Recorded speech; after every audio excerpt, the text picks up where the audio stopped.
Bienvenidos a todos una vez más al canal. En esta oportunidad quería detenerme a compartirles un poco sobre el concepto de tiempo en Nietzsche, en particular sobre el eterno retorno, pero a partir de una interpretación que hace Heidegger en el artículo que se titula ¿Quién es el Zaratustra de Nietzsche? Este breve artículo trabaja distintos conceptos de Nietzsche, sobre todo el de superhombre, voluntad de poder y eterno retorno, y hacia el final este artículo se centra en lo que sería para Heidegger el concepto más importante de Nietzsche, que es este sobre el tiempo. Nosotros, como se sabe, que la obra más importante de Heidegger se titula Ser y Tiempo. Ya desde Schelling, y este va a ser uno de los filósofos más importantes que va a aparecer también en este análisis, es que el tiempo pasa a ser como lo que no se pensó de manera correcta. Es decir, lo que de alguna forma se dejó a un lado. Entonces Heidegger lo toma como un concepto central, muy fuerte, como el concepto de ser. En Nietzsche va a aparecer en la idea de eterno retorno. Y también en Schelling, ya a lo largo de todas sus obras en relación al mito, la mitología y otra serie de análisis que va trabajando, el concepto de tiempo es sumamente fuerte. Ahora bien, Heidegger se centra en la figura de Zaratustra para desarrollar estos conceptos. Primero habla de Zaratustra en relación a la muerte de Dios, al anuncio de la muerte de Dios, a la meta que tiene el último hombre, que es alcanzar ese superhombre, cómo tiene que servirse Zaratustra y el último hombre de la voluntad de poder para poder alcanzar esa meta, y al mismo tiempo, difícil de resumir y explicar hacia grandes rasgos, pero tiene que venir la aceptación del eterno retorno. El eterno retorno es una forma de pensar el tiempo, o una propuesta de pensar el tiempo, ya no de manera lineal como lo propone el cristianismo, sino de una manera circular. Habría una reinterpretación por parte de Nietzsche de lo que sería la teoría temporal de los griegos, como lo concebían los griegos clásicos al tiempo, ¿no? Esta circularidad.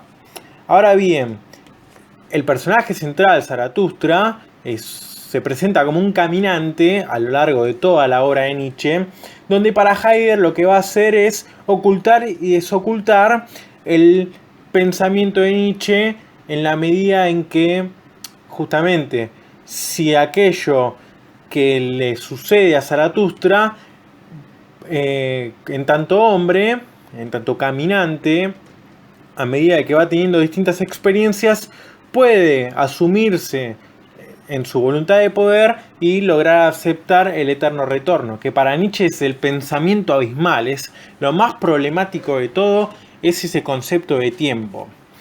Ahora bien, dice, el movimiento de ocultamiento y desocultamiento del ser, ¿no?, se realiza en Zaratustra en la medida en que avanza en su camino de conversión.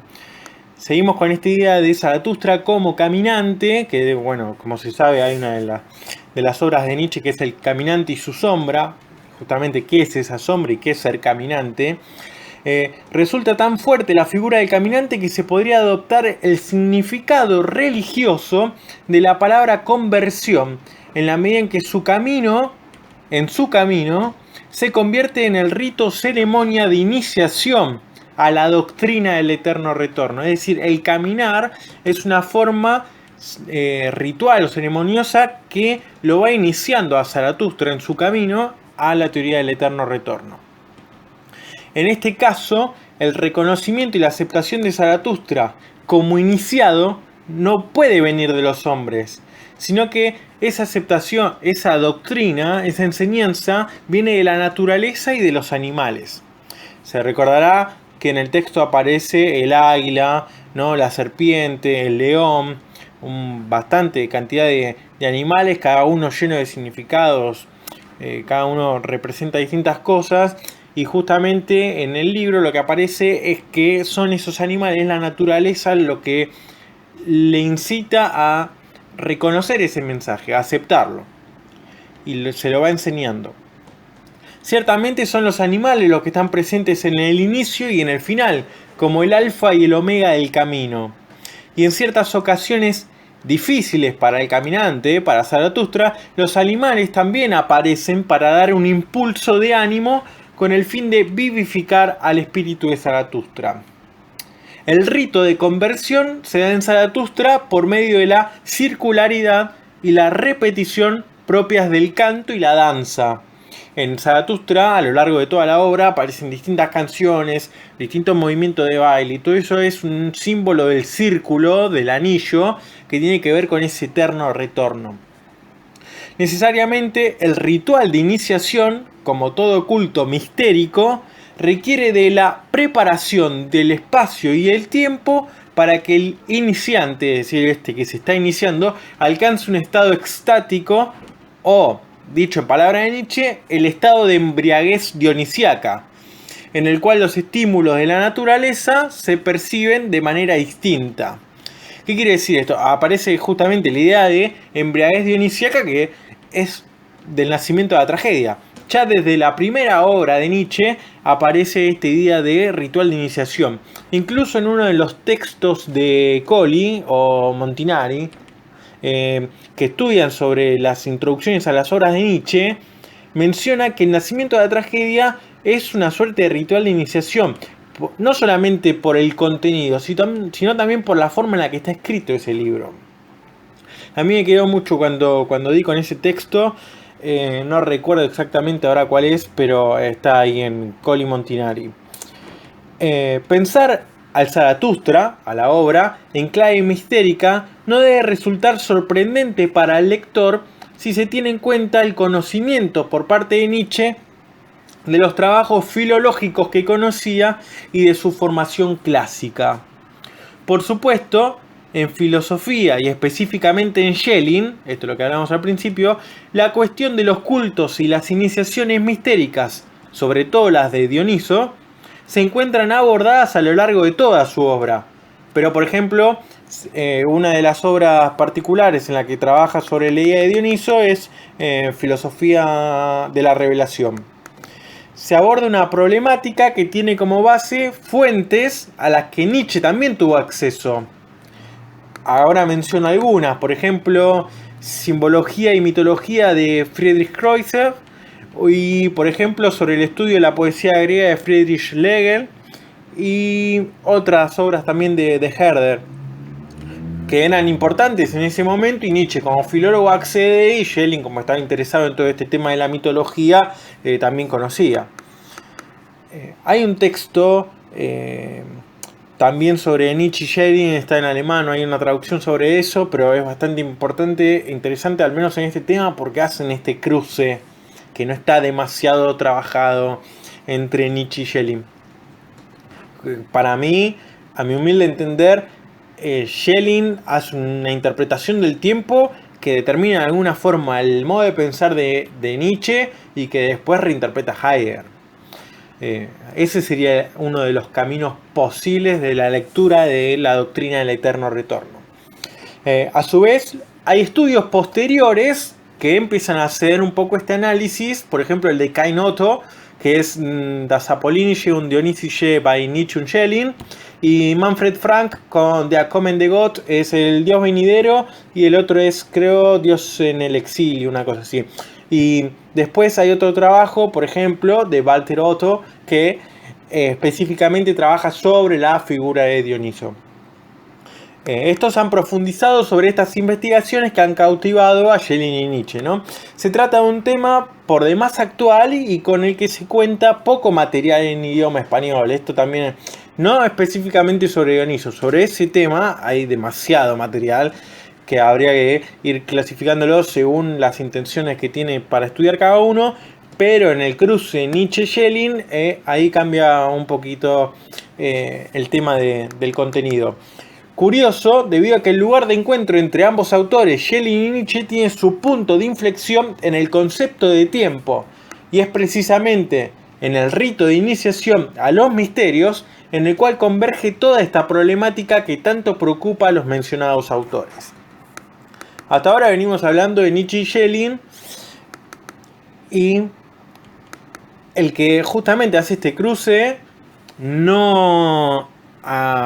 que no lo profundiza, pero sí lo nombra, porque Schelling aparece nombrado en el artículo de Heidegger, es justamente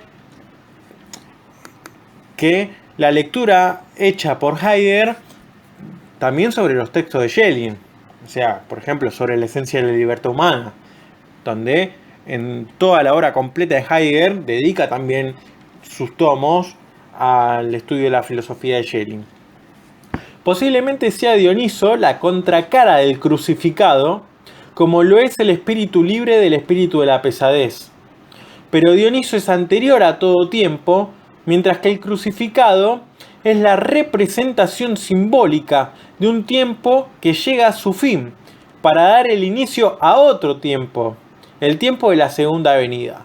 Entonces, se hace una diferencia entre Dioniso contra el crucificado, Jesucristo.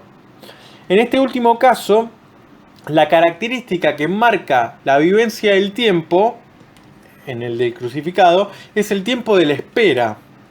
La profanación del mundo, el intento fallido de asesinar a Dios y el sentimiento de imposibilidad alimentado de un sinsentido hacen de la espera un tiempo de penuria. En esto también se utiliza, son términos que aparecen en la obra de Heidegger, del segundo Heidegger si se quiere, pero que también aparecen en textos como Filosofía del arte de Schelling, ¿no? Entre la relación de lo finito y lo infinito, con el arte cristiano. El manto gris del cielo convoca a los sufrientes a reencontrarse para no perecer bajo la desesperanza. Y en esta idea aparece justamente lo simbólico del cristianismo, del arte cristiano, para el reencuentro y la comunidad, ¿no?, de estos sufrientes.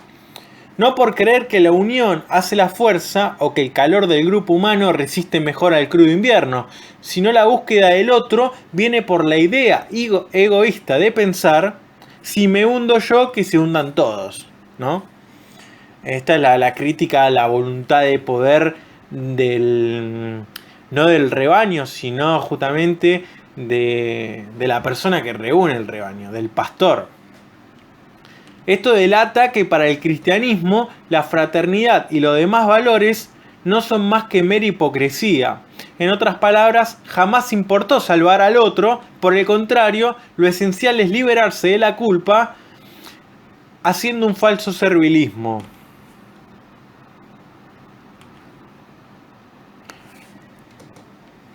Ahora bien, dice, por medio de esta acción se alcanza únicamente un cierto equilibrio de la balanza que divide el pecado de la redención.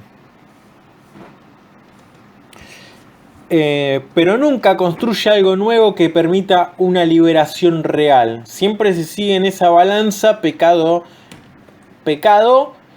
y un pago de ese pecado, pero siempre con el pecado del otro lado. Es decir, sin más, este es el accionar que se despliega durante la espera de la segunda venida. No se elimina nunca el pecado. El instinto de rebaño determina el pasar del tiempo como un esperar. No valora en lo que es pos de algo que no se sabe con certeza si será. Entonces, esto es el sentido del nihilismo, que no reconoce lo que es y el que está a la espera de algo que no sabe si va a ser o no. Entonces, esta es justamente el sentido, la crítica al nihilismo que hace Nietzsche. Toda la presente discusión es uno de los temas centrales de la filosofía del último Nietzsche, entre ellas en las obras del Anticristo y de Que Homo, por ejemplo, que aparece esta idea del crucificado, de Dioniso contra él y las dos posturas. Y también la intensificación a la moral cristiana, a la crítica a la moral cristiana, del nihilismo, etc. El ubicar a Dioniso como anterior a todo tiempo, esta es la otra parte, ya no es el tiempo de la espera de la segunda venida, sino el tiempo de Dioniso, se debe en parte a la posibilidad de que el dios del vino sea una reinterpretación griega del dios egipcio Osiris. Y acá intervienen justamente los estudios filológicos tempranos que hizo Nietzsche. Que Dioniso sea una reinterpretación quiere decir que se ubica antes del tiempo o de la era olímpica y del culto al panteón de dioses. Lejos de pertenecer al orden iluminado de los dioses, Dioniso se encuentra, en un primer momento, dentro del caos y la oscuridad del tiempo de los titanes.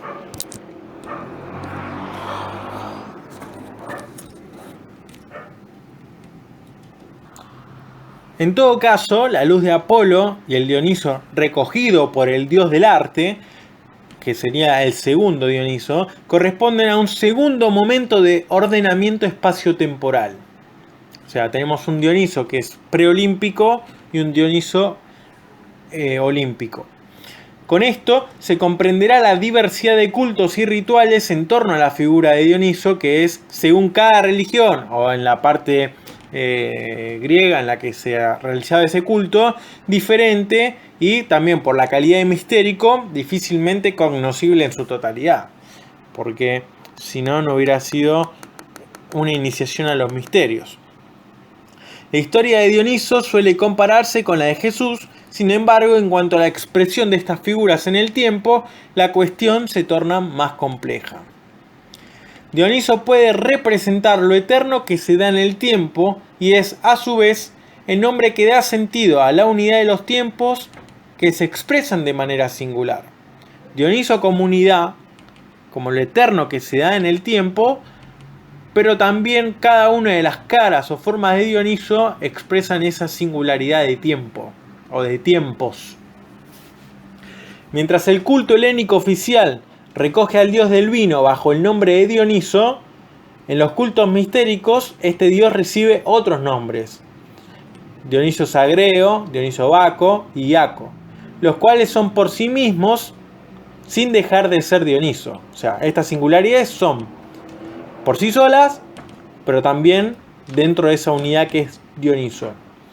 Por tanto, la unidad del dios tiene su expresión en tres potencias o eones, esto en Schelling, ¿no?, que son un rostro del dios que se muestra mientras los otros dos quedan ocultos, aunque permanezcan latentes en su cara visible. Por ejemplo, Sagreo pertenece a la primera potencia, Baco a la segunda y Iaco a la tercera. Ciertamente se encuentra una relación de la tripartición del dios con el modo de comprender el tiempo como pasado, presente y futuro. Además, en el cristianismo también se adopta esta figura trinitaria, pues la Santísima Trinidad es la unidad a la que pertenecen Padre, Hijo y Espíritu Santo. Mientras que, desde lo que se muestra y oculta, también puede asimilarse la composición del aparato psíquico en el que inconsciente, preconsciente y consciente tienen su papel en el desarrollo histórico de cada individuo. El juego hermenéutico que puede captarse a partir del número 3 proviene no solo de los pitagóricos, sino también de los grupos helénicos que iban a realizar las iniciaciones a Egipto. Es decir, se sabe que de Platón y toda esa época iban a hacer esas iniciaciones a Egipto. Tenían más relación con Egipto que otra cosa. Entonces, la figura adoptada de Osiris toma sus propios atributos en el mundo helénico. Dioniso no representa únicamente una figura real, sino que en tanto es anterior a todo tiempo, es una mera sombra, oscuridad y muerte. Por eso también se asimila la figura de Dioniso con Hades. A su vez, el dios del vino no simboliza solamente el aspecto masculino, sino también el femenino y el andrógino. Pues en uno de los mitos, para no ser descubierto por Hera, la diosa, la mujer de Zeus, se lo viste al dios con ropas de mujer. Las figuras femeninas tienen un rol importante dentro del mito, y no solo en lo que respecta a la furia de Hera, sino también a las diversas improntas que le imprimen Perséfone, Semele y Demeter.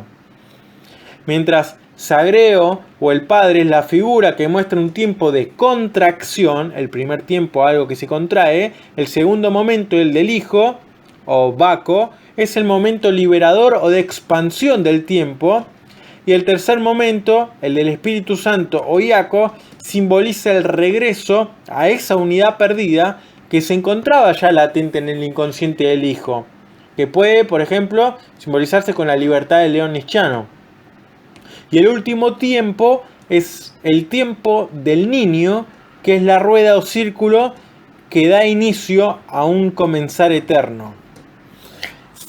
Esto de la eternidad también está la famosa interpretación o lectura que se hace de Nietzsche con el portal y la conversación de Zaratustra con el enano. Pero esta lectura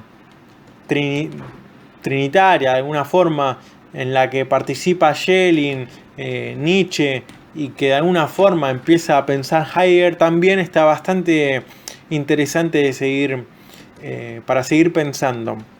Así que hasta acá voy a tratar de hacer una segunda parte analizando otros puntos de Zaratustra, y en especial, en particular, del artículo de quién es el Zaratustra de Nietzsche, que hace Heidegger, que escribe Heidegger.